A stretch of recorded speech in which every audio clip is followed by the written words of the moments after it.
La grossesse extra-utérine que l'on appelle également grossesse ectopique est une grossesse qui se développe en dehors de la zone habituelle, c'est-à-dire à l'intérieur de l'utérus.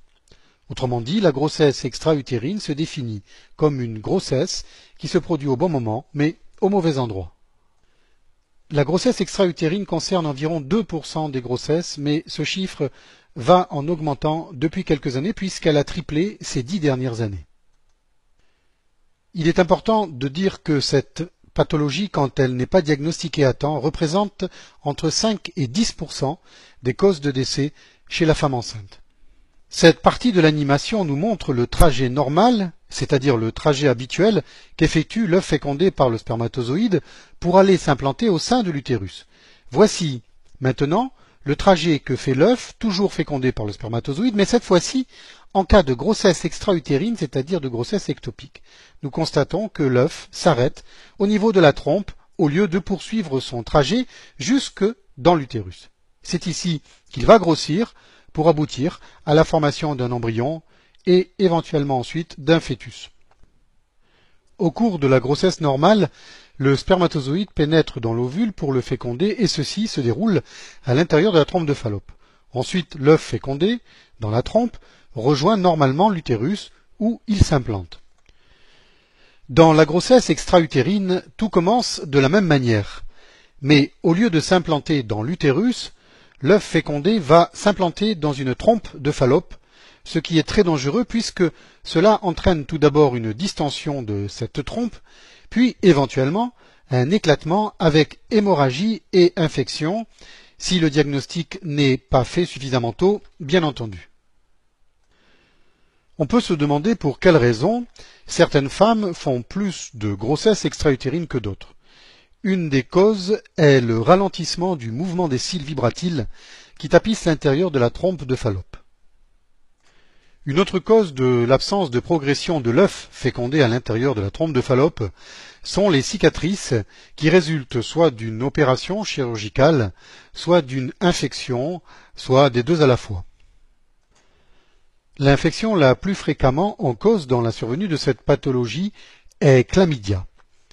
Ces infections par chlamydia, entre autres, abîment les cils dont nous venons de parler. Il n'est pas rare, d'autre part, de rencontrer également des infections à gonocoque. Le stérilet a également été accusé de favoriser la survenue de grossesses extra-utérines ou ectopiques. On ne connaît pas avec exactitude le mécanisme, c'est-à-dire la physiopathologie de ce phénomène.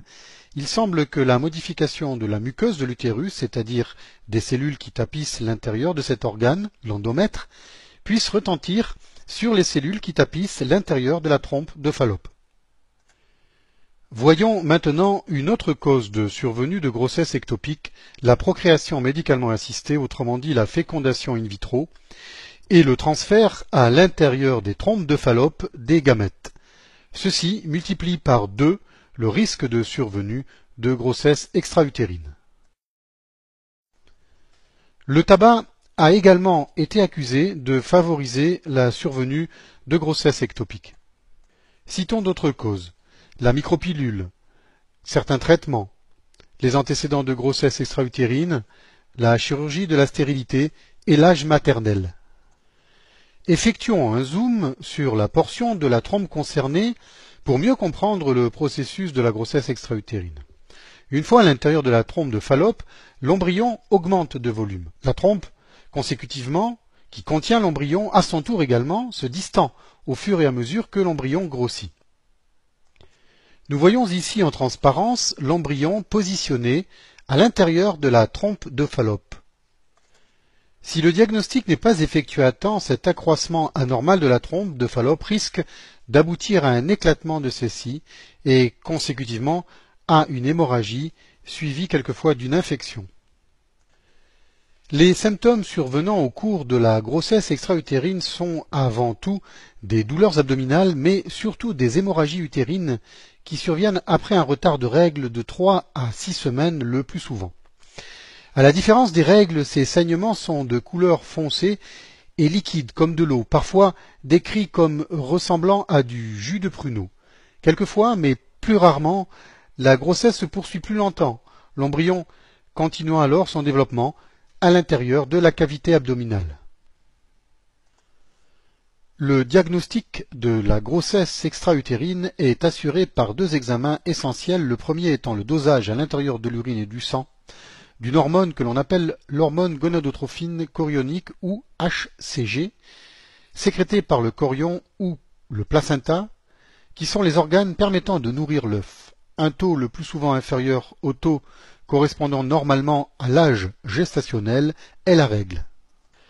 Le deuxième examen complémentaire est l'échographie, qui permet de mettre en évidence quelquefois une activité cardiaque de l'embryon en dehors de l'utérus. Cet examen permet aussi de mettre en évidence l'utérus augmenté de volume ou bien l'utérus vide ne correspondant pas à la date de la grossesse.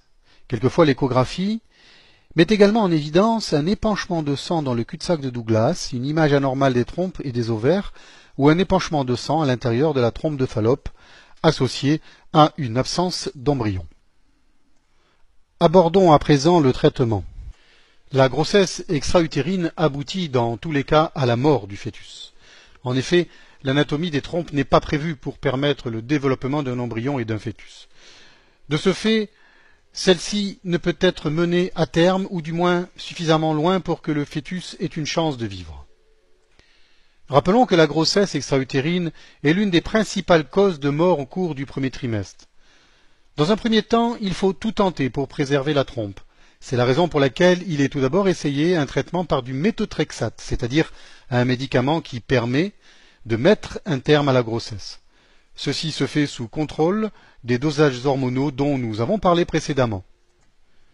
En cas d'échec, le traitement consiste à procéder à l'ablation de la trompe et à inciser l'abdomen afin d'évacuer l'épanchement sanguin et éventuellement traiter les adhérences.